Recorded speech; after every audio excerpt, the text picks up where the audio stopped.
नमो सिद्धाणं नमो आयरीयाणं नमो वज्झायाणं नमो लोये सवसाहुणम्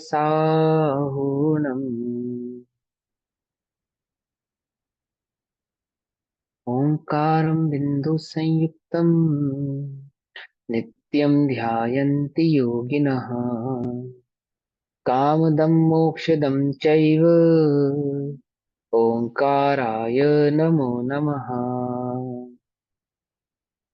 मङ्गलं भगवान् वीरो मङ्गलं गौतमो गणी मङ्गलं कुन्दकुन्दार्द्यो जैनधर्मोऽस्तु मङ्गलम्। सर्वमङ्गलमाङ्गल्यं सर्वकल्याणकारकं प्रधानां सर्वधर्माणां जैनं जयतु शासनम्।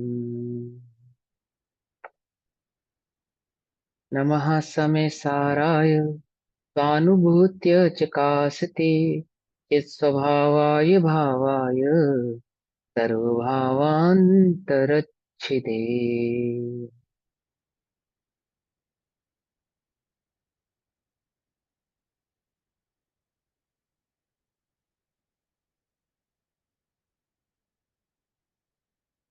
हमारी दोपहरकालीन कक्षा का विषय चल रहा है श्री समय सारजी ग्रंथ। और श्री समय सारजी का स्वाध्याय हम सभी आचार्य अमृतचंद्र देव द्वारा रचित आत्मख्याति टीका के माध्यम से कर रहे हैं। इसमें कर्ता कर्म अधिकार गाथा नंबर 102 का स्वाध्याय हमारा चल रहा है, पेज नंबर 183। 183 पेज नंबर, कर्ता कर्म अधिकार, गाथा नंबर 102। गाथा पाठ पढ़ेंगे एक बार, है ना, फिर भाव पढ़ेंगे आगे।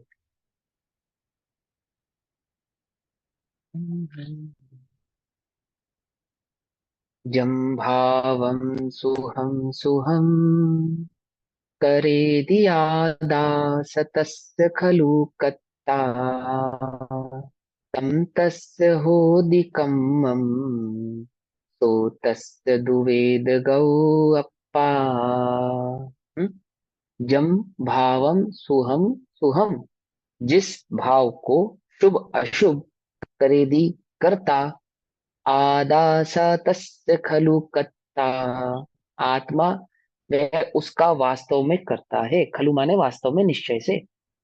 तम तस्य होदिकम्मम, वह भाव उसका होता है कर्म।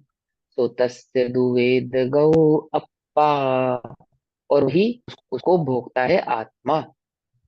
जो भाव जीव करे शुभाशुभ, उसे ही का करता बने, उसका बने वह कर्म आत्मा, उसे ही का वेदक बने। हम्म?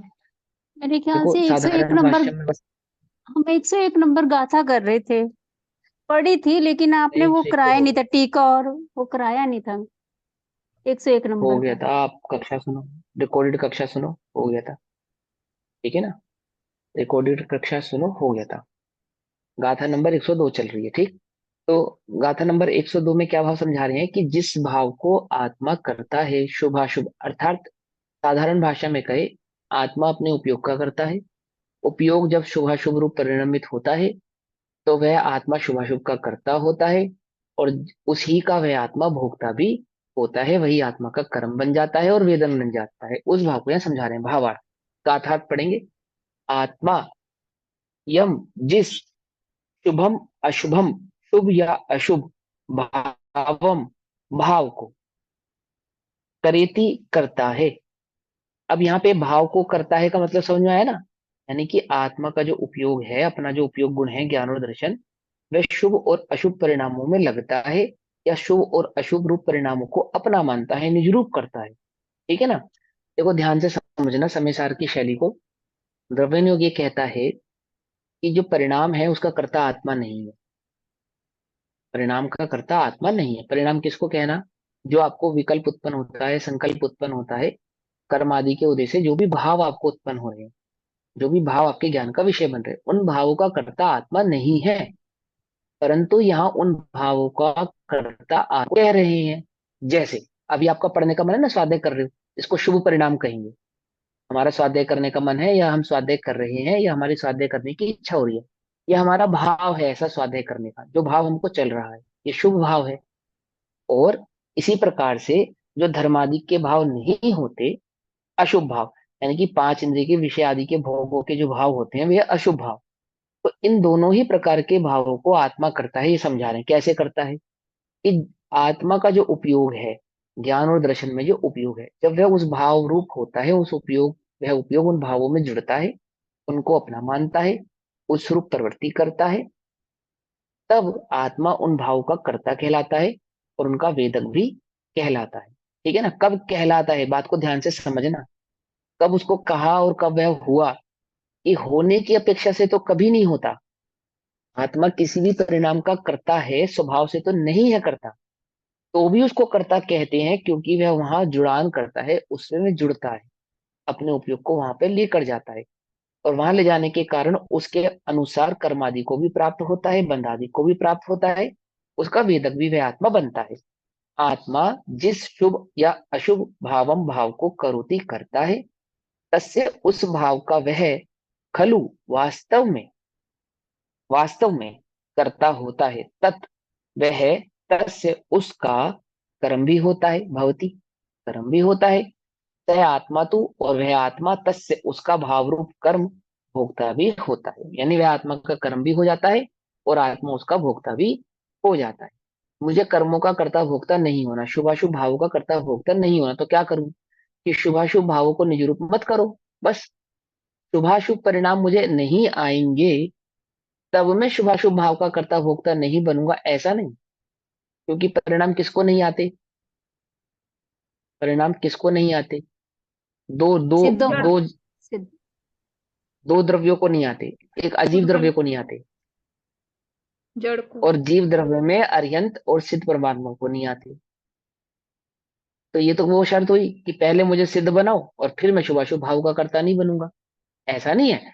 शुभाशुभ भाव जो हो रहे हैं, उसी समय उनसे जो अपने को भिन्न जानता है, गायक जानता है ना, अपने को चिन्मात्र आत्मा जानता है, चैतन्य मान जानता है, अनुभवता है, तब वह शुभाशुभ भाव का कर्ता नहीं होता। लेकिन जब चैतन्य का अनुभव नहीं करता है और शुभाशुभ भावों का अनुभव करता है, उस रूप परिणमित होता है, तब वह शुभाशुभ भाव आत्मा के कर्म भी हो जाते हैं और आत्मा उन शुभाशुभ भावों का भोक्ता भी हो जाता है।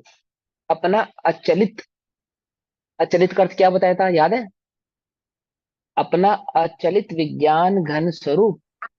अपना स्वभाव, फिर अपना चलायमान स्वभाव नहीं नहीं छोड़ता। कभी स्वभाव बदला नहीं, ज्ञान तो ये घन। वो बताया था कि हाँ, नहीं स्वभाव बदलना। हाँ।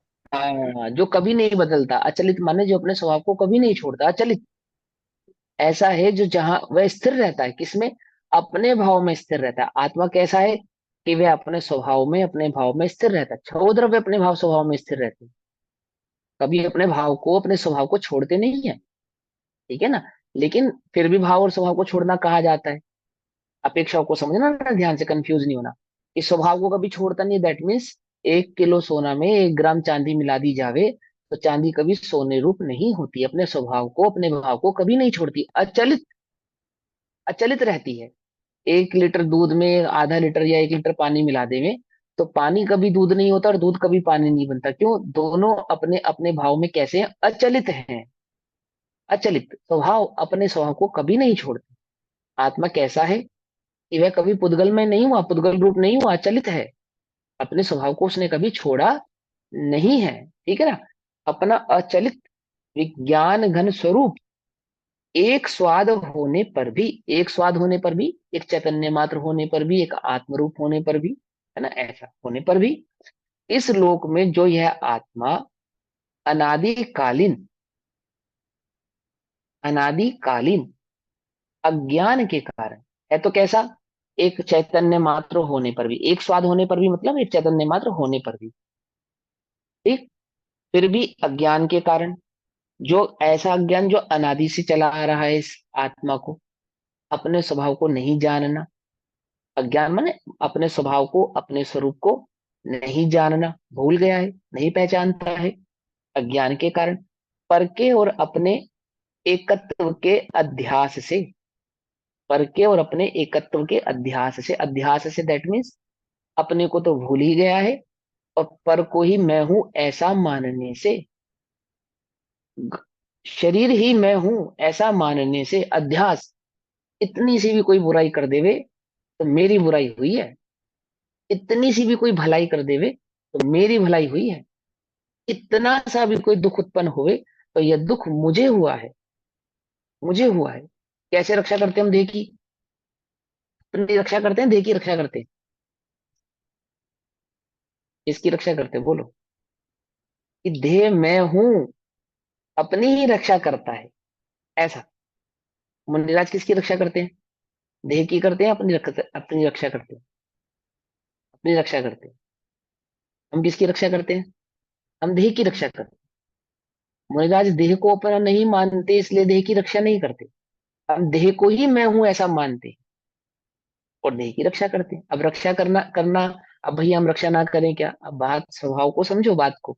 ये जब तक तुम्हारा पर में उपयोग रहेगा यानी देह में उपयोग रहेगा, उपयोग रहेगा दैट मीन्स देह को अपना मानेगा, उस रूप रहेगा, उस रूप जिएगा। तन उपजत अपनी उपज जान, तन नशत आपको नाश मान, ऐसे रहेगा, है ना? राजा राणा छत्रपति हाथी में क्या सवार, मरना सबको एक दिन अपनी अपनी बात। अब ये आपको 12 भावनों में बतलाते हैं, तो वे तो वैराग्य के प्रसंग में समझाते हैं कि भाई सबको मरना है। तो ये जो भोग और विषयों के सुखों में रमा है, रचा है, पचा है, इनमें अपने उपयोग को क्यों लेकर जाता है? एक दिन तो मरण हो ही जाना है, छोड़ छूट ही जाना है सारा संसार, जिसको तो जोड़ रहा है। लेकिन मूल बात क्या है इसके अंदर, मूल गहरी बात क्या है? कि मेरा कभी मरण नहीं होता, इस बात का ज्ञान होवे जिसको, समझे ना? उसको वो पहली बात समझ में आएगी, 12 भावना की पहली भावना, कि मरना सबको एक दिन अपनी अपनी बात।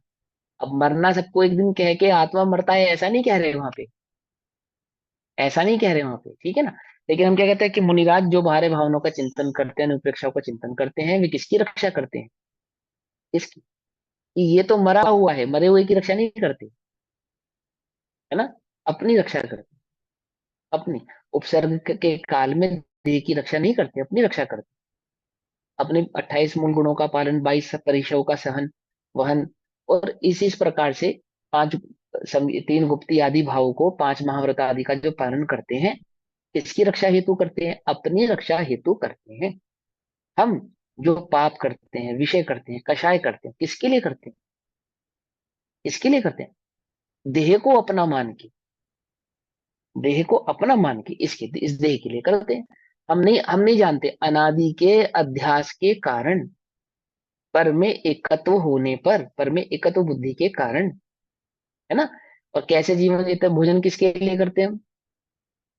किसके लिए करते हैं भोजन? आत्मा के लिए। मनोराज किसके लिए करते हैं? किसके लिए करते हैं? आत्मा के लिए नहीं, देह के लिए ही करते हैं, आत्मा के लिए नहीं करते। आत्मा की रक्षा करने के लिए देह को भोजन कराते हैं क्या? कुछ बात समझे? देह की रक्षा के लिए नहीं करते, आत्मा की रक्षा करने के लिए देह को भोजन करते हैं। हम किसकी रक्षा करने के लिए भोजन करते हैं?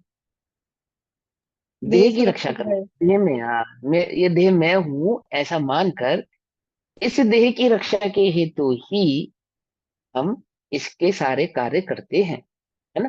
डाइटिंग भी करते हैं तो किसके लिए करते हैं? हम उपवास किसके लिए करते हैं? हमारा जो उपवास है, हमारी जो डाइटिंग है, वो किसके लिए? अभी नेचुरोपैथी सीख रहे हैं हम, ठीक है, उल्टा नहीं पकड़ना। या करते हैं किसके लिए? करते हैं आत्मा के लिए, शरीर के लिए करते हैं। मुनिराज उपवास करते हैं, अनशन करते हैं, उनोदरी करते हैं, किसके लिए करते हैं? आत्मा के लिए करते हैं। आत्मा एक दाना अन्न का कभी खाया नहीं, आत्मा ने चखा नहीं, तो भी मुनिराज उपवास करते हैं। किसके लिए करते हैं? कि देह को उपवास कराते हैं आत्मा के लिए, और देह को भोजन कराते हैं सो भी आत्मा के लिए। और रागी मोही जीव अनादि के अध्यास के कारण जितना भी कार्य करता है, किसके लिए करता है? आत्मा को तो जानता ही नहीं, और सारे कार्य देह के लिए करता है, देह को आत्मा मैं हूं ऐसा मानता है। तो क्या कहते हैं? पर के और अपने एकत्व के, एक पने के अध्यास से, है ना? मंद और तीव्र स्वाद युक्त यानी शुभ और अशुभ, मंद और तीव्र स्वाद युक्त, यानी शुभ और अशुभ परिणाम युक्त, है ना। कभी अति अति ग्रद्धता और कभी मंद ग्रद्धता, कभी बहुत परिणामों में तीव्रता के साथ और कभी कम तीव्रता के साथ स्वाद युक्त पुद्गल कर्म के विपाक की, अर्थात पुद्गल कर्म के उदय की दो दशाओं के द्वारा, यानी शुभ और अशुभ ऐसी दो दशाओं के द्वारा अपने विज्ञान घन स्वरूप यानी अपने चैतन्यमय स्वभाव को, स्वाद को भेदता हुआ, अपने चैतन्य घन स्वभाव को भेदता हुआ, यानी स्वाद को भेदता हुआ मतलब अपने स्वरूप को, अपने स्वभाव को, है ना, अपने भाव को। समझे नहीं, स्वाद का मतलब समझ में आ रहा है ना? आ रहा है, जैसे हमने कहा इमली, तो वैसे तुरंत तुम्हारे मुंह में पानी आने लगा, खट्टापन का भाव आने लगा। तो स्वाद को हमने कहा शक्कर, तो वो मिठास का स्वाद आने लगा। तो वहां पे, यहाँ पे जब कहा आत्मा, तो यानी जैसे शक्कर का स्वभाव है मिठास, उसी को स्वाद कहा। ऐसे ही आत्मा का स्वभाव है विज्ञान घन, चैतन्य मात्र, उसको यहाँ स्वाद कह रहे हैं अनुभव की अपेक्षा से। स्वाद को अनुभव की अपेक्षा से किया, आत्मा का अनुभव नहीं लिया ना, तो आत्मा के अनुभव को, आत्मा के स्वाद को, उसके आनंद को क्या करता हुआ, भेदता हुआ दैट मीन्स छोड़ता हुआ, इग्नोर करता हुआ, गौण करता हुआ, साइड करता हुआ, भूलता हुआ, नहीं पहचानता हुआ। समझ में ये बात? भेदता के अर्थ समझ में आया ना? भेदता हुआ का मतलब क्या? नहीं पहचानता हुआ, इग्नोर करता हुआ, भूलता हुआ, छोड़ता हुआ, गौण करता हुआ। ठीक, तो भेदता हुआ, अज्ञान रूप, अज्ञान क्या है?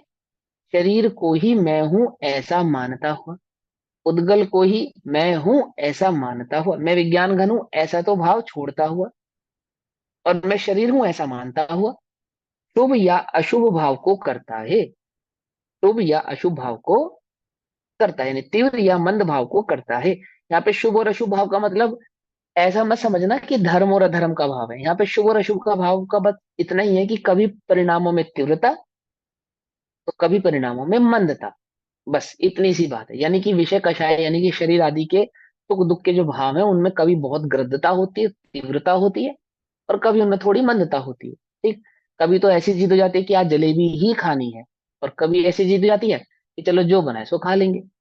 इच्छा तो जलेबी की थी, और जो मिल जाए सो कोई बात नहीं। तीव्रता और मंदता उदाहरण के अपेक्षा से समझा रहे हैं हम, है ना। वह आत्मा उस समय, मैंने वह जीव, ये आत्मा उस समय, मैं उस समय क्या करता हूँ, उस समय तन्मयता से, तन्मयता से मतलब उस रूप होता हुआ, मैं शरीर हूं ऐसा अनुभव करता हुआ, उस भाव का व्यापक होने से उसका कर्ता होता है। अर्थात मानो मैं ही हूं उस भाव का, यानी शुभ और अशुभ भाव में तन्मय होने से, एक रूप होने से। क्योंकि अपने भाव को तो मैं जानता ही नहीं, उसको तो मैं भेद चुका हूँ, भूल चुका हूँ, छोड़ चुका हूँ, इग्नोर कर चुका हूँ। मानो मैं ही हूं, ये शुभ परिणाम ही मैं हूं, ये अशुभ परिणाम ही मैं हूं, उसका अनुभव करता हुआ, उस रूप होता हुआ, उसमें तन्मय होता हुआ, है ना। जैसे एक मूवी देखते हो आप, और मूवी में कोई इमोशनल सीन आता है तो रोने लग जाते हो, क्या?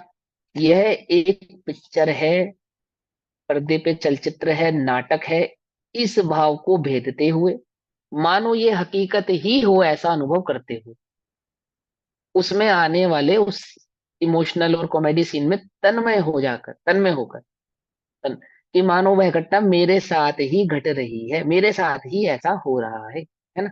अब उसमें तो फिर भी थोड़ा बहुत भेद विज्ञान जागृत रहता होगा, लेकिन इस पिक्चर में तो बिल्कुल भी भेद विज्ञान जागृत नहीं है। ये जो पिक्चर चल रही है ना, इसको इसको ये तो ऐसा लग रहा है मानो मैं ही हूँ, पिक्चर का तो भाव ही नहीं है, इसी को हकीकत मानता है क्या। ठीक है ना। तो कहते हैं और वह भाव व्यापक होने से उसका कर्ता हो, उसमें तन्मय होना, व्यापक होना, उस रूप हो जाना, एक ही भाव है ना। और वह भाव ही उस समय तन्मयता से उस आत्मा का व्याप्य होने से उसका कर्म हो जाता है, आत्मा उसका भोक्ता हो जाता है और वह उसका कर्म हो जाता है। यानी आत्मा उस भाव में जब तन्मय होता है तो आत्मा उसका वेदक यानी कि भोक्ता हो जाता है, और वह भाव को अपने आप में जब आत्मा तन्मय करता है तो वह भाव उस आत्मा का क्या बन जाता है, कर्म बन जाता है। ठीक, और वही आत्मा उस समय तन्मयता से उस भाव का भावक होने से, उसका अनुभव करने वाला होने से क्या हो जाता है, भोक्ता हो जाता है। ठीक, और वह भाव भी उस समय तन्मयता से उस आत्मा का व्याप्य भाव्य होने से उसका अनुभाव्य यानी कि भोग्य होता है। इस प्रकार अज्ञानी भी परभाव का कर्ता नहीं है। देखो क्या समझा रहे हैं, करता है कहकर ये समझा रहे हैं कि करता नहीं है। क्या क्या समझा रहे हैं कि करता किसे कहना, कि वो अपने आत्म स्वभाव को तो भूल जाता है और परभाव को निजरूप कर लेता है। उस भाव को यहाँ पे कर्ता कहा है, उस भाव को यहाँ पे भोक्ता कहा है। वास्तव में देखा जाए तो आत्मा उस भाव का कर्ता भोक्ता नहीं, अपने ही भाव में रहता है। बस वो भूल गया ना, भूल अपने स्वभाव को भूल गया है। स्वभाव को भूल जाने को ही यहाँ पे कर्ता और भोक्ता कहा है। भावार्थ, उद्गल कर्म का उदय होने पर ज्ञानी उसे जानता ही है। ठीक है ना, ज्ञानी तो उसके बीच के भेद को जानता है। उद्गल और आत्मा के बीच के भेद को पहचानता है, उसको तो ज्ञानी कहते हैं। जो भेद को पहचाने, दो द्रव्य के स्वभाव को पहचाने, दो द्रव्य के स्वरूप को पहचाने, निज को निज रूप और पर को अनुभव करे, पर में निज और निज में पर को ना मिलाए, वो तो ज्ञानी है। जो शक्कर और नमक की सफेदी की भिन्नता को पहचाने, है वह तो ज्ञानी है। तो क्या कहते हैं कि पुद्गल कर्म का उदय होने पर ज्ञानी उसे जानता ही है, अर्थात वह ज्ञान का ही कर्ता होता है। और अज्ञानी, अज्ञानी को जो हम कर्ता कह रहे हैं, वास्तव में तो अज्ञानी भी करता नहीं है। एक्चुअल में तो अज्ञानी भी करता नहीं है, पर हम उसको कर्ता क्यों कह रहे हैं, क्यों कह रहे हैं? कि होता क्या है कि अज्ञानी अज्ञान के कारण, यानी कि उसकी भिन्नता को नहीं जानने के कारण, उन दो द्रव्यों के भिन्न भिन्न परिणमन को भिन्न भिन्न नहीं जानने के कारण कर्मोदय के निमित्त से होने वाले अपने अज्ञान रूप शुभाशुभ भावों का कर्ता होता है। अर्थात अपने उस भाव का कर्ता होता है कि वह नहीं जानता, नहीं जानने वाले भाव का कर्ता होता है, अर्थात अपने अज्ञान का कर्ता होता है। उद्गल कर्म का कर्ता हो जाता है ऐसा नहीं। उद्गल कर्म का कर्ता होते समय वह वास्तव में तो अपने अज्ञान का करता है, वास्तव में तो अपने अज्ञान का भोगता है।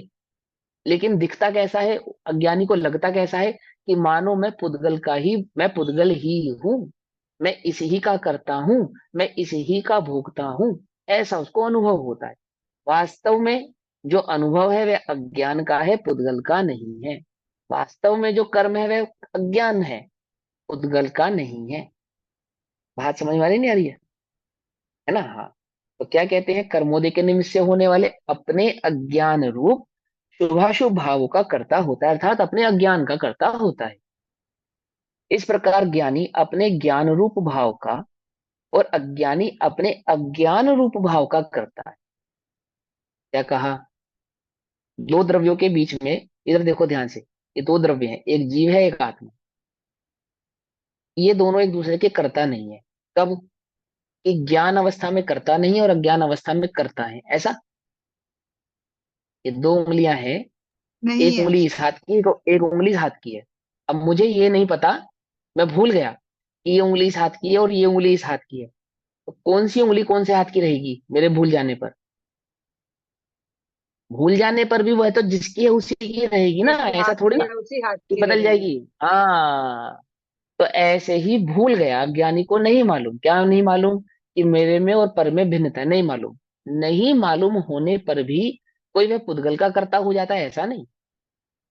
ऐसा नहीं। होता क्या है कि भूल जाने वाले स्वभाव का करता है, यानी अपने अज्ञान का करता है। उस पर पदार्थ का कर्ता हो गया हो, ऐसा नहीं। ज्ञानी तो पर पदार्थ का कर्ता है ही नहीं, अज्ञानी भी पर का कर्ता नहीं है। तो बोले अज्ञानी को कर्ता क्यों कहते हो? कि अज्ञानी के अज्ञान के कारण, अज्ञानी के अज्ञान के कारण वह जो पर का अनुभव करता है निज रूप से, इस अपेक्षा से हम उसे पर का कर्ता कहते हैं। वास्तव में तो वह अपने अज्ञान का ही मात्र करता है, पर पदार्थ का करता नहीं है। और इस अज्ञान के कारण ही वह पर का कर्ता बनता है, अर्थात कर्म को प्राप्त होता है। पर का भोक्ता बनता है, अर्थात शुभाशुभ भावों को प्राप्त होता है। और 4 गति 84 लाख योनियों में प्रतिभ्रमण परिभ्रमण करता है। क्यों करता है? एकमात्र अज्ञान के कारण। समझिए बात। और ज्ञान कैसा है? कि ज्ञान में पर का अनुभव नहीं है, पर से एकत्व नहीं है, क्योंकि पर से पर का अनुभव नहीं है और पर का एकत्व नहीं है, इसलिए ज्ञानी ना तो पर का करता है और ना ही ज्ञानी पर का भोगता है। पकड़ में ही बात। भले ही ज्ञानी, अभी जैसे किसी को ज्ञान उत्पन्न हुआ, ज्ञानी माने सम्यक दृष्टि, जिसने आत्मा का अनुभव कर लिया, आत्मा का अनुभव हो गया जिसको। देखो एक बात बताओ मुझे, एक चीज समझाना। घी है ना, घी, वो कहाँ से निकलता है? दूध में से, ठीक है ना, दूध में से निकलता है। तो दूध में घी दिखाई देता है क्या? नहीं दिखाई देता। लेकिन निकलता कहाँ से है? दूध में से। तो जब दूध में से घी निकल के अलग हो जाता है, तब वह घी दिखाई देता है, घी है। ठीक है। अब दूसरा सवाल, जिस समय घी दूध में से निकाला नहीं निकाला गया था, उस समय घी घी और दूध एक थे या अलग अलग थे? निकालने के बाद तो अलग दूध और अलग। घी अलग अलग हो गए। निकालने के बाद तो दूध और घी अलग अलग हो गए, दूध अलग हो गया, घी अलग हो गया। लेकिन जब निकाले नहीं गए थे, जब निकाले नहीं गए थे, तब वो दूध में घी एक एकत्व रूप से थे या भिन्न भिन्न रूप से थे? भिन्न भिन्न रूप से थे। भिन्न भिन्न रूप से। हाँ। तुम ना अब समझना। अब देखो दो बातें समझना। ज्ञानी जानता है कि इस दूध में घी भिन्न रूप से पड़ा है। ज्ञानी जानता है। ज्ञानी मतलब जिसको दूध में से घी समझ। निकालने की विधि मालूम है, जिसको दूध में से घी निकालने की विधि मालूम है, उसको मालूम है क्या कि इस दूध में जो घी है वो भिन्न रूप से पड़ा है। तभी तो उस विधि से निकाल लेगा ना। जिसको विधि नहीं मालूम, जिसको विधि नहीं मालूम, तो वो बच्चा माँ से पूछता, माँ क्या कर रही हो? तो कहती घी निकाल रही हूँ। तो क्या इसमें से घी कैसे निकलेगा? घी कहाँ है इसमें? उसको घी दिखाई दे रहा है? उसको घी दिखाई दे रहा है? नहीं दे रहा। लेकिन अनुभवी को उसमें घी दिखाई दे रहा है, उस दूध में। दिखाई दे रहा है या नहीं दिखाई दे रहा? कुछ बात समझ में आ रही है नहीं आ रही है? ये तो बहुत कॉमन सी बात है, ये तो आप लोगों ने निकाला ही होगा। दूध में से घी निकाला समझ है आ ना। रहा है। दूध, हाँ, तो दूध में से घी निकाला है। तो जो भिन्न जानता है यानी ज्ञानी, ज्ञानी। अब एक बात बताओ, जब दूध में से घी निकल जाएगा, तब वह अनुभवी ज्ञानी कहलाएगा, या जिस समय निकाल रहा है उस समय भी ज्ञानी कहलाएगा? उस समय भी ज्ञानी बोलो भाई। कहलाएगा। जिस समय हाँ, जिस समय वो निकाल रहा है ना, उस समय भी वो ज्ञानी कहलाएगा, क्योंकि ज्ञान के बल पे ही तो निकाल रहा है। ज्ञान के बल पे ही तो निकाल रहा है। वो निकालने की विधि जानता है ना। वह जब निकल, हम तो तुम्हें ज्ञानी तब मानेंगे जब तू दूध में से घी निकाल के अलग कर दोगे। ऐसा नहीं। अलग करने की विधि जानने पर उस अलग करने की विधि के प्रोसेस को जो फॉलो कर रहा है, वो ज्ञानी है। ऐसे ही सिद्ध तो पुद्गल से भिन्न है ही, सिद्ध तो परभाव से भिन्न है ही, परंतु अरहंत भी उस देह में रहते हुए उस देह से भिन्न ही है, अपने को भिन्न ही अनुभव करते हैं। और ना कि मात्र अरिहंत चौथे गुण स्थान से लेकर और 12वें गुण स्थान पर्यंत तक के जितने भी जीव हैं, वे सभी ज्ञानी हैं। भले ही तुम्हें वे उद्गल आदि भाव के साथ परिणमित होते हुए दिखाई देते हो, भले ही वह घी तुम्हें अभी दूध रूप दिखाई देता हो, परंतु वह घी तो दूध से भिन्न ही है।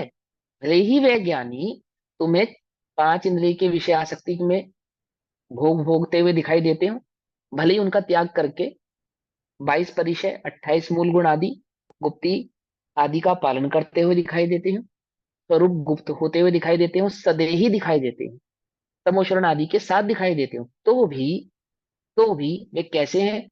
वे ज्ञानी ही हैं, सदैव उससे भिन्न ही हैं, उसमें व्याप्त नहीं है। व्याप्त कौन है? अज्ञानी व्याप्त है क्या?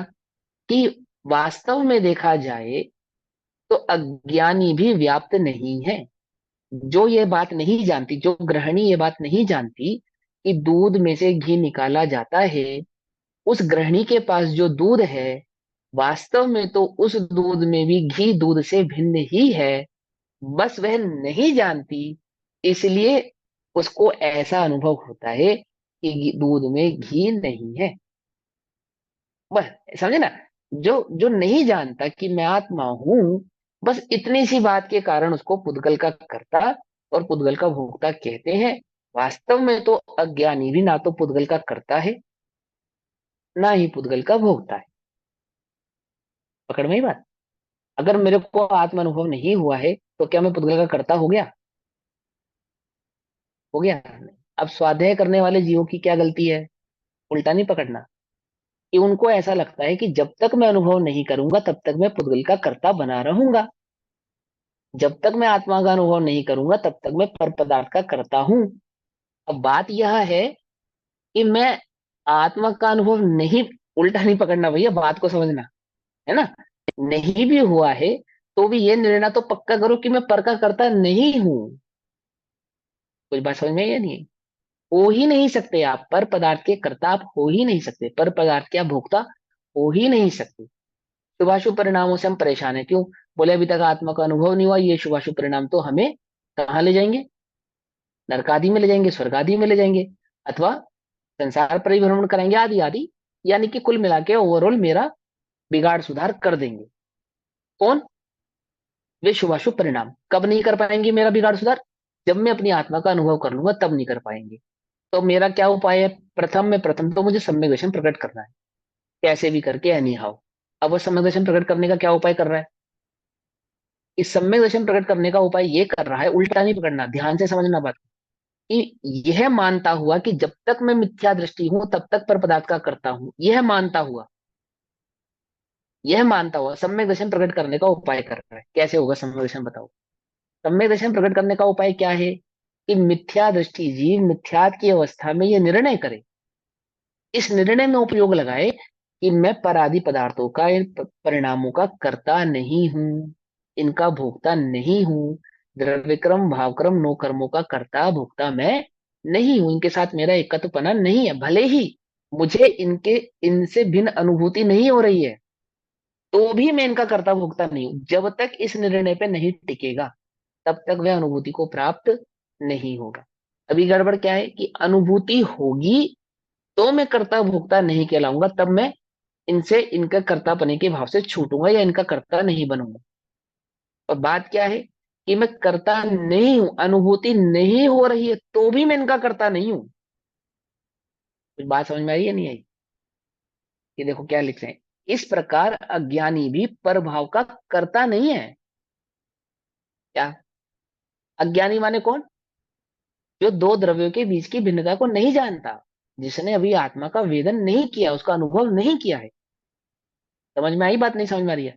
मेरे पास अपनी ही कक्षाओं में से बड़े प्रश्न आ रहे हैं इस तरह के, तब हम क्या करें? हमारा तो ऐसा हो जाएगा, हमें तो सम्यक दर्शन नहीं हो पाएगा, है? हम अनुभव कैसे करेंगे? और अनुभव करने का क्या उपाय है? उपाय क्या है?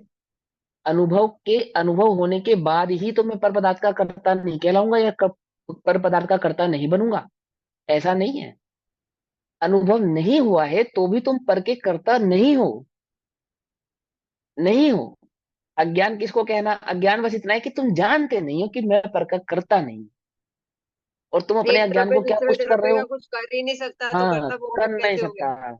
नहीं होगा ना, हाँ। लेकिन अनुभव क्या कर रहे हैं कि जब आत्मा का अनुभव होगा तब तो हम कर्ता नहीं होंगे, लेकिन जब तक हमें आत्मा का अनुभव नहीं हुआ है तब तक तो हम द्रव्यक्रम भावक्रम नोकर्म के कर्ता है ना, तब तक तो हम कर ही रहे हैं ना, तब तक तो हम भोग ही रहे हैं ना। क्यों? भोग रहे हैं, नहीं भोग रहे हैं? कर रहे हैं या नहीं कर रहे? उल्टा नहीं पकड़ना भैया, नहीं भाव को समझना ध्यान से। नहीं। ये नहीं कर रहे, कर ही नहीं सकते। इस प्रकार अज्ञानी भी उस प्रभाव का क्या नहीं है? करता नहीं, भोगता नहीं है। अब अभी किस बात से परेशान हो? कि आमुक प्रकार के विकल्प से बड़े परेशान हो, सारा दिन से, सारी रात से सो नहीं पाए, भोजन नहीं कर पाए, ये विकल्प बड़े परेशान करे। क्या होगा भैया हमारा, क्या होगा, क्या होगा? ये विकल्प तुम्हारा कुछ बिगाड़ सकता है क्या? भले ही तुम उस विकल्प से स्वयं को अभी भिन्न अनुभव नहीं कर पा रहे हो, भले ही तुम अभी उस विकल्प से स्वयं को भेद विज्ञान के द्वारा अलग नहीं कर पा रहे हो, नहीं कर पाने पर भी, क्या? नहीं कर पाने पर भी क्या वह विकल्प के तुम करता हो? बोलो। तुम अपनी मर्जी से उस विकल्प को नहीं रोक पा रहे, और वो विकल्प तुम्हें परेशान कर रहा है आदि आदि, तो क्या उस विकल्प के तुम करता हो? बोलो। हो? नहीं इस नहीं। प्रकार अज्ञानी भी पर भाव का करता नहीं है। कुछ बात पकड़ में आ रही है, नहीं आ रही है? जो निगोद में सो ही मुझ में, तो मैं निगोदिया हूं। बोलो भैया। ज्ञानी को कोई भय नहीं ये कहने में कि हाँ मैं निगोदिया हूं। क्या कहा? कुछ बात समझ में नहीं? कि निगोदिया कहता हुआ भी वह निगोदिया को पर्याय दृष्टि से देख ही नहीं रहा। ज्ञानियों ने तो कहा जो निगोद में सोई मुझ में सोई मोक्ष में जाए। क्या? अब इसको उल्टा कर दो। जो जो मोक्ष में सोई मुझ में सोई निगोद में, अगर ऐसा कह दे तो क्या भिन्नता आ जाएगी, क्या भेद हो जाएगा? भाई जो निगोद में तो ही मुझ में तो ही मोक्ष में जा। तो यानी तुम और निगोदिया एक ही हो? कि हाँ एक ही है। एक ही है, बिल्कुल एक है। क्या हुआ उसमें? सिद्ध अपने को कैसा अनुभव अनुभव कर रहे हैं, कैसा देख रहे हैं? अरे जैसा निगोदिया है वैसा वैसे सिद्ध है। बस क्या अंतर है? अंतर यही ऊपरी जान। निगोदिया अपने भिन्न भाव को नहीं जानता है, नहीं पहचानता है। वे अपने भिन्न भाव को, भेदभाव को पहचानते हैं। बात समझ में? अब ये बात हम क्यों बता रहे हैं, हमको उल्टा नहीं पकड़ना भैया, बड़ा मुश्किल है ये बातें समझाना। क्या? कि भले ही तुम अभी क्या नहीं कर पा रहे, आत्मा का अनुभव नहीं कर पा रहे, नहीं कर पा रहे, ठीक है, ओके। तो क्या तुम पर के कर्ता हो गए? तो क्या तुम पर के भोक्ता हो गए? तो क्या तुम द्रव्य क्रम भाव क्रम नो क्रम के कर्ता हो गए? नहीं हुए हो, पर कहते तो हैं। हाँ कहेंगे तो सही, पर हुए नहीं हो। इस प्रकार अज्ञानी भी पर भाव का क्या नहीं है, करता नहीं। पकड़ में ही बात, नहीं पकड़ में? ज्ञानी तो है ही नहीं। ज्ञानी तो है ही नहीं, अज्ञानी है। अज्ञानी है, वो जानता नहीं है, बस इसके कारण हम उसको कर्ता कहते हैं। वास्तव में देखा जाए तो कैसा है? करता नहीं। यही तो बल है ना मुनिराजों के पास, ज्ञानियों के पास। तभी तो गुरुदेव कहते थे भूलेला भगवान छे। क्या भूलेला भगवान छे? कि अपने स्वभाव को नहीं जानते। क्या है भूल उसकी? है तो भगवान। और अपने भगवान भाव को नहीं पहचानता। तो देखो गुरुदेव ने कभी किसी को अज्ञानी नहीं देखा। क्या देखा? भगवान देखा। अज्ञान। और उसकी भूल, जो वह गलती कर रहा है, उसको क्या देखा? क्या देखा? कि ये अपने स्वभाव को नहीं पहचानता, भूला हुआ है। कोई करोड़पति भूल जावे, याददाश्त चली जावे किसी करोड़पति की, तो अब वो भिखारी हो जाता है क्या? बोलो। किसी करोड़पति की याददाश्त चली जावे तो वो भिखारी हो जाता है? किसी माँ की याददाश्त चली जावे तो वो क्या हो जाती है? निपूती हो जाती है। निपूती कहते हैं निसंतान। क्या हो जाती है बोलो? पति को भूल जावे कोई पत्नी याददाश्त के कारण, याददाश्त चली गई, तो अब क्या हो गई वो? कुंवारी हो गई, विधवा हो गई, क्या हो गई वो? बोलो। है? कुछ नहीं हुई वही। वह पति तो उसे क्या ऐसा अनुभव नहीं करता कि चलो भैया जान बची, भूल गई। और इसके पति है भैया, बढ़िया हुआ, गले से फंदा छूटा, ऐसा ऐसा नहीं करता। कहे कि ऐसा भी ऐसा नहीं करता है ना। तो वह आत्मा तो स्वभाव बुद्धि को होता कभी होगा। छोड़ता नहीं, अचलित। अचलित है। कैसा है? अचलित। विज्ञान घन स्वरूप। समझ में आई बात, नहीं समझ में आई? पकड़ भाई। इस टेंशन को छोड़ दो, अनुभव होगा तब अनुभव होगा, अनुभव तो है ही। अनुभव से तो करना ही है, अनुभव अनुभूति स्वरूप तो है ही। परंतु वह अनुभूति प्रकट कैसे हो? अनुभूति प्रकट होने के बाद मैं द्रव्य क्रम भाव क्रम नो क्रम का करता नहीं रहूंगा, ऐसा नहीं है। द्रव्य क्रम भाव क्रम नो क्रम का करता मैं अभी नहीं हूं, ऐसा निर्णय करने पर अनुभूति प्रकट होती है। समझ में आई? है? अब सुनो भावार्थ क्या ना, कि पुद्गल कर्म का उदय होने पर भी, उदय होने पर, है ना, ज्ञानी उसे जानता ही है। अर्थात वह ज्ञान का ही करता हो। ठीक है ना?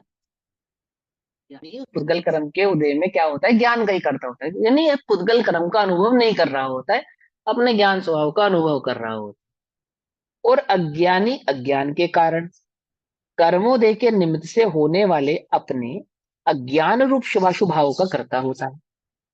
इस प्रकार ज्ञानी अपने ज्ञान रूप भाव का और अज्ञानी अपने अज्ञान रूप भाव का करता है।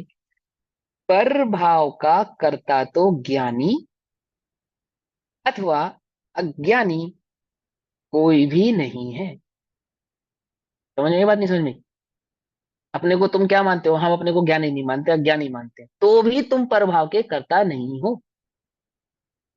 तो भी तुम क्या हो? भगवान हो। चैतन्य घन विज्ञान घन चैतन्य स्वभावी भगवान आत्मा ही हो। क्या नहीं हो? पर के करता नहीं हो। समझ बात नहीं समझ?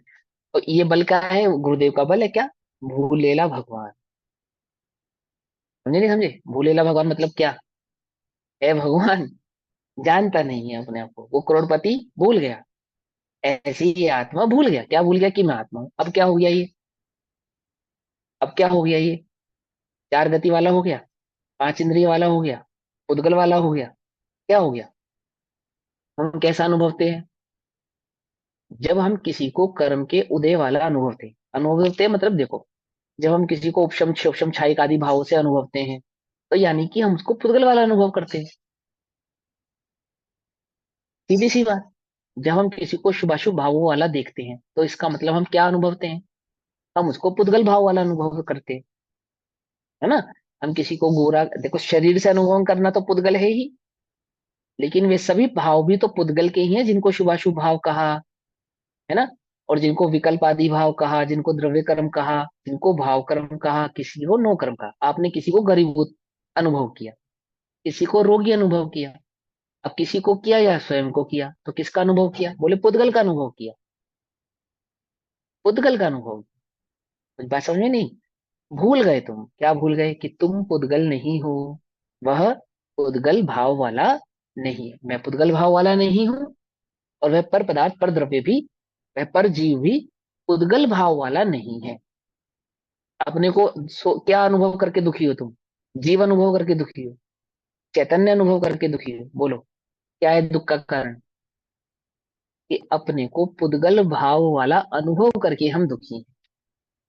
पुद्गल के तो करता है ही नहीं, हो ही नहीं सकते। उस भाव के भी करता नहीं है, हो नहीं सकते। लेकिन अनुभव ऐसा कर रहे हैं कि मानो यह आमुक परिणाम मेरा है, यह आमुक परिणाम परिणाम रूप ही मैं हूं। यह आमुक पर्याय आमुक देह मेरी है, और ये आमुक पर्याय देह वाला ही मैं ही हूँ। पकड़ में बात? जवानी जब चढ़ती है तो जितना आनंद आता है ना, बुढ़ापा चढ़ता है तो उतने दुख होता है। क्यों होता है? क्या अनुभव कर रहे हो? जितने भी बूढ़े बूढ़े लोग हैं, वो किस बात से दुखी हैं? किस बात अपने से दुखी स्वरूप का है? ना जानते हुए। अपने को शरीर रूप मान रहा है, अरे अपने को इसको दुख, पुद्गल। दुख बोला, हाँ दुख बताओ क्या है? दिखाई नहीं देता, सुनाई नहीं देता, स्वाद नहीं आता, कोई हमारी तरफ देखता नहीं है। अब तुम मूर्ति को या अमूर्ति को? बोलो। अमूर्ति। अमूर्ति। हाँ, अमूर्ति को कौन देख सकता है? कोई नहीं। हाँ, तो तुम तो खुद ही चाहते हो देख कि कोई सकते मेरी ओर देखे। हैं। खुद का खुद ही कोई मेरी अनुभव ओर करते देखे, है कोई मेरी सुने। अब तुम बोलने वाला और किसी को सुनने वाला अनुभव करते हो, तो बोलना और सुनना ये किसकी पर्याय है? पुद्गल खुद की। का। किसकी पर्याय है? हाँ, पुद्गल की। तो पुद्गल वाला स्वयं अनुभव करते हो, और पुद्गल ही पर को अनुभव करते हो। और फिर अनुभव करते हो पुद्गल का, कि कोई सुनने वाला नहीं है। और चर्चा करते हो आत्मा की, कि मैं आत्मा। चैतन्य हूँ, पुद्गल से भिन्न हूँ, पर से भिन्न हूँ। कैसे बनेगी बात? कोई मेरी आत्मा की बात सुनने वाला नहीं। हाँ हाँ, गजब हो गया। नहीं सुनने वाला। अरे अमूर्तिक पदार्थ है, और ये पुद्गल आदि भाव, ये पुद्गल के ना शब्द। आत्मा तो बोलता नहीं, मैं तो सुनता नहीं, मैं तो क्या है, मात्र जानता है। कब? जब ज्ञानी होता है तब। जब अपने ज्ञान स्वभाव को नहीं जानता है, तब भी वह तो स्वभाव से ज्ञानमय ही रहता है। ये निर्णय निर्णय करना ये अपने लिए। कुछ बात है? हम आपको नहीं पढ़ा रहे, आपको नहीं पढ़ा रहे, अपना निर्णय पक्का कर रहे हैं अपने लिए, कि निर्णय यह करना है। निर्णय ये नहीं करना है कि मैं पर भाव वाला हूँ, पुद्गल वाला हूँ ना। हो नहीं सकता। मैं भूल जाता हूँ। जब मैं भूल गया था ना, अभी कुछ देर पहले मैं तीव्र कषाय में था, तीव्र मिथ्यात्व में था। क्या हो गया था? मैं भूल गया था। क्या भूल गया था? अपने ज्ञान स्वभाव को। तब मैं उस कषाय का, उस मिथ्यात्व का कर्ता हो गया था? नहीं हुआ था। तब भी नहीं हुआ था। तब भी नहीं हुआ था। अभी भूल जाऊंगा तब भी नहीं होऊंगा। तब भी नहीं होऊंगा। इसलिए क्या भय नहीं है ज्ञानी को? किसी गति या किसी इंद्रिय आदि में जाने का भय नहीं है, पर भव का भय। उल्टा नहीं पकड़ना। मिथ्या दृष्टि को भी भय नहीं है, पापी को भी भय नहीं है, लेकिन ज्ञानी को भी निर्भय है। तो ज्ञानी किस भाव से निर्भय है?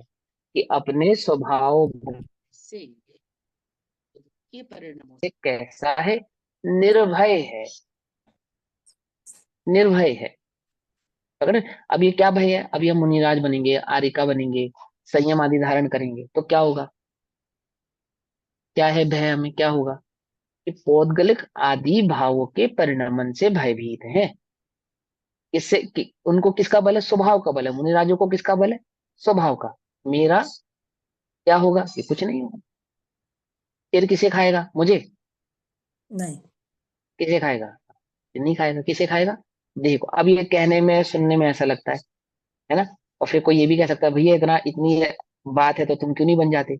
ये वही तो समझा रहे हैं, वही तो बतला रहे हैं कि अपने इस ज्ञान स्वभाव का क्या नहीं करते? अनुभव नहीं करते, वेदन नहीं करते, उसकी दृष्टि नहीं करते।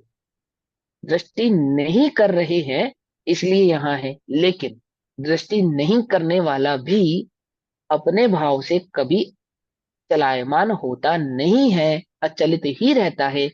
ऐसा निर्णय जिनको होता है उनको उस भाव की प्राप्ति होती है जिसे सम्यक दर्शन आदि भाव कहते हैं। है ना? समझ में बता। अब यह कहते हैं कि पर भाव को कोई द्रव्य नहीं कर सकता, यानी एक द्रव्य दूसरे द्रव्य को नहीं कर सकता। पर भाव को कोई द्रव्य नहीं कर सकता, दैट मीन्स कोई भी द्रव्य किसी भी द्रव्य के कार्य को नहीं कर सकता। आप जानते हैं तो भी नहीं, तो करता है ही नहीं।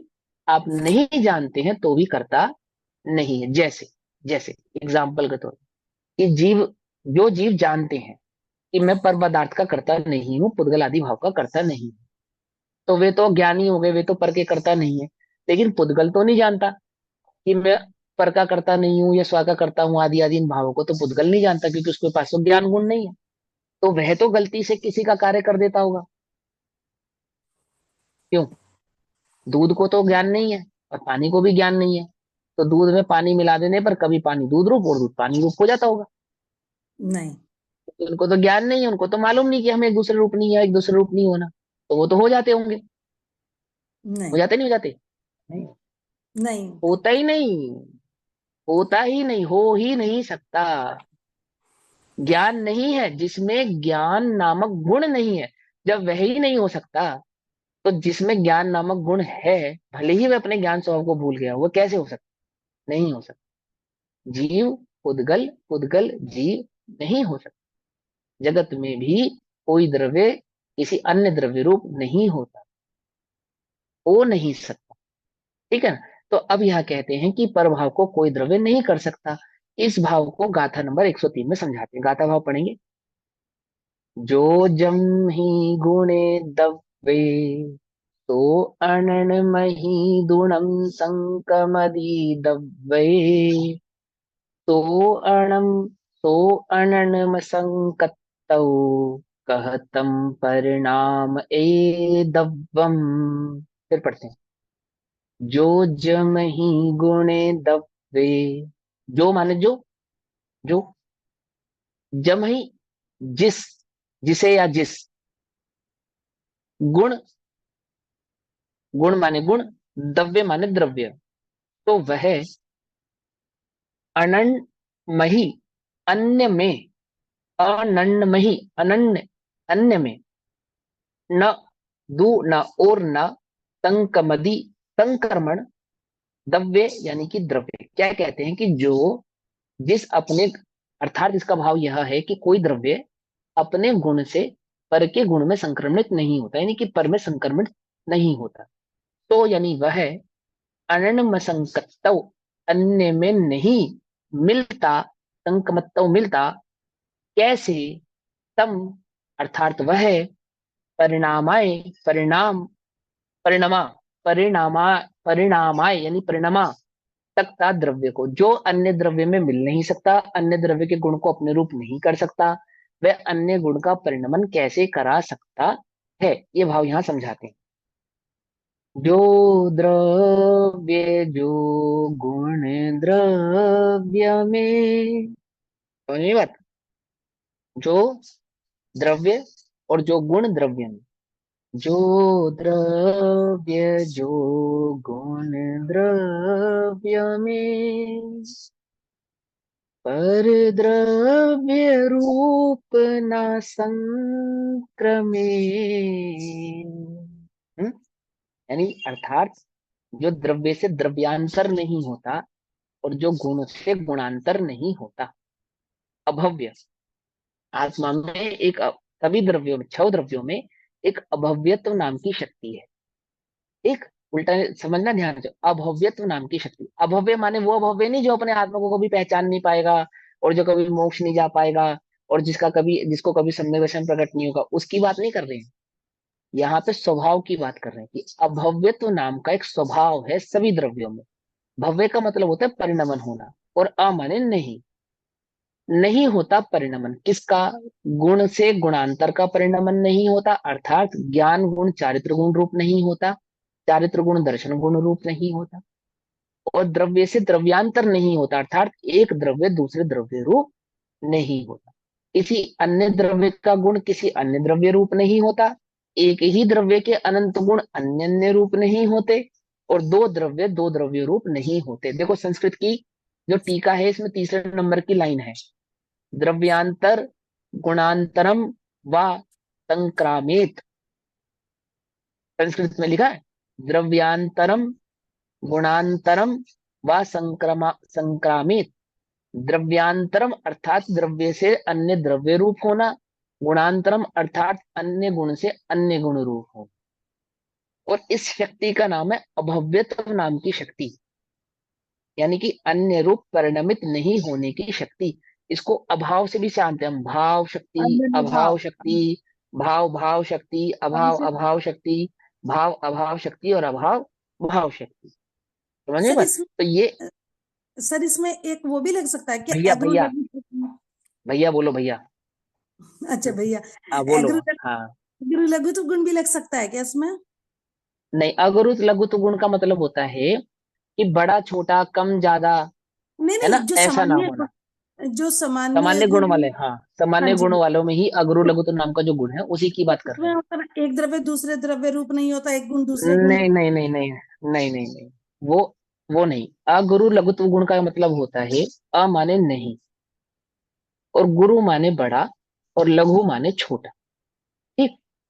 कोई भी द्रव्य किसी अन्य द्रव्य से बड़ा हो जावे ऐसा नहीं, और हम्म कोई भी द्रव्य अन्य द्रव्य से छोटा हो जावे ऐसा नहीं। अब ये बड़ा और छोटा होने का मतलब क्या है? अब ये बड़ा और छोटा होने का मतलब समझो, बड़ा और छोटा होने का मतलब साइज नहीं है यहाँ पे।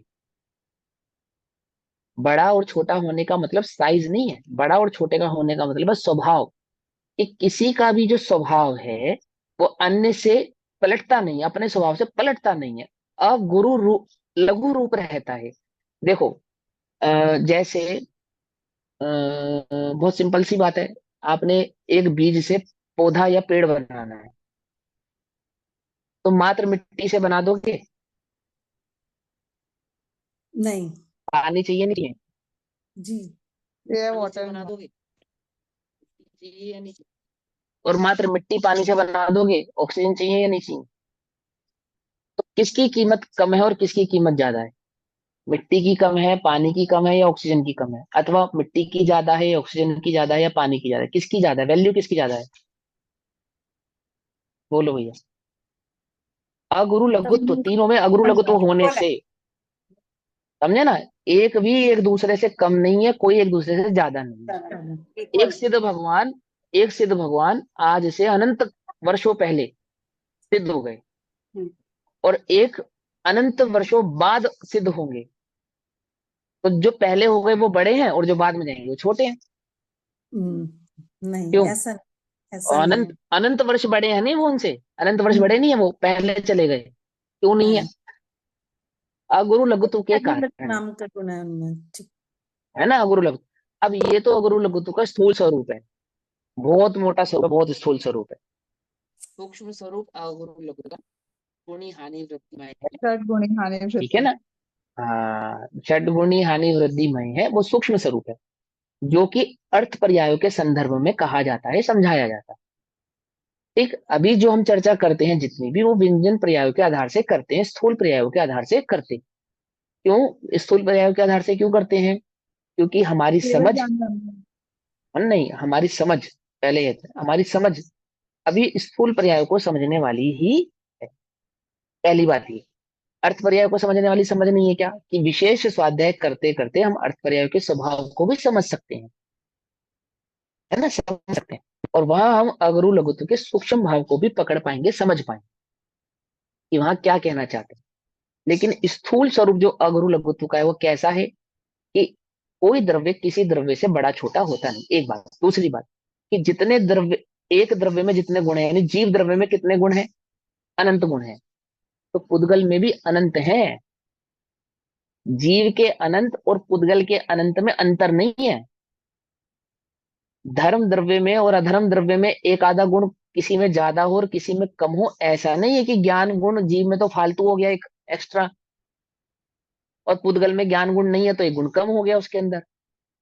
ये कम नहीं है, क्वांटिटी में दोनों में जो गुण व्याप्त हैं वो इक्वल हैं, इक्वलिटी लिए हुए हैं। जैसे जीव में जीवत्व नाम का गुण है, ऐसे पुद्गल में अजीवत्व नाम का एक गुण है क्या? कुछ बात समझ में आई या नहीं आई? जैसे जीव में ज्ञान नाम का गुण है, ऐसे पुद्गल में अज्ञान नाम का एक गुण है। तो बताओ किसकी क्वांटिटी कम होगी, किसकी क्वांटिटी अस्थि ज्यादा और होगी? नास्ति वाली बात हो गई ना। हाँ, पुद्गल में स्पर्श नाम का गुण है ना, पुद्गल जी। में स्पर्श नाम का गुण है ना, तो हम्म, जीव में अस्पर्श नाम का गुण है। हम्म, हाँ, एक भी द्रव्य में एक भी गुण एक्स्ट्रा नहीं है, कम नहीं है। कुछ बात समझ में नहीं? अगुरु लघुतु भाव होने के कारण, बड़ा छोटा नहीं। अभी यहां से समझो, और मूल उसका जो भाव है वो षटगुणी हानि वृद्धि मय है। ठीक, अब ये पढ़ते हैं। जो भैया द्रव्य जो, हाँ बोलो बोलो बोलो, वो बोलो आपने बोलो। अभी जो बताया था अभव्यत्व शक्ति, उसमें आपने अभाव बोला था, तो उसमें अन्य अन्य भाव भी तो लग सकता है ना कि हाँ, अन्य एक अन्य भाव द्रव्य। भी होता है, ये तो अभाव हो गया, अत्यंत, अभावमय शक्ति हो गई। अत्यंत सभी भाव। द्रव्यों में भाव शक्ति, हाँ, हाँ सभी द्रव्यों में भाव शक्ति है, सभी द्रव्यों में अभाव शक्ति भी है। हम्म समझ में बात? सभी द्रव्यों में भाव शक्ति है और सभी द्रव्यों में अभाव शक्ति भी है। इसी प्रकार सभी द्रव्यों में अन्योन्यत भाव भी है, सभी अन्य अन्य द्रव्यों में। भाव भी। ठीक है ना? हम्म हाँ, एक ही में ही है ऐसा नहीं है। ये तो हम जीव की अपेक्षा से क्यों कहते हैं, क्योंकि हम जीव हैं, अपने स्वभाव को अपने स्वरूप को नहीं पहचानेंगे जब तक, तब तक हमारा कल्याण नहीं होगा। इस अपेक्षा से हम इन सारी शक्तियों को जीव पे लागू करके समझाते हैं। लेकिन वास्तव में देखा जाए, स्वरूप से समझेंगे अगर हम उसको डीपली थोड़ा समझेंगे, तो वो सभी द्रव्यों में व्याप्त होती है, सभी द्रव्यों में सामान्य शक्तियां हैं ये। क्योंकि एक भी द्रव्य में यदि ये शक्ति नहीं रहेगी तो वही द्रव्य अन्य द्रव्य रूप हो जाएगा, अन्य द्रव्य रूप होने का ठीक भाव बात। प्रकट कर लेगा, जबकि वो, है ना, और जबकि अत्यंत छह द्रव्यों भाव में एक सहज जैसा भाव। भाव है। हाँ, तो जैसे भाव है ऐसे ही अभाव भी है। ठीक है ना? अभाव है, भाव है, है। ऐसा। अस्थि है, दोनों का अस्थि है, नास्ति की भी अस्थि है। अस्थि की तो अस्थि है ही, नास्ति की भी अस्थि है।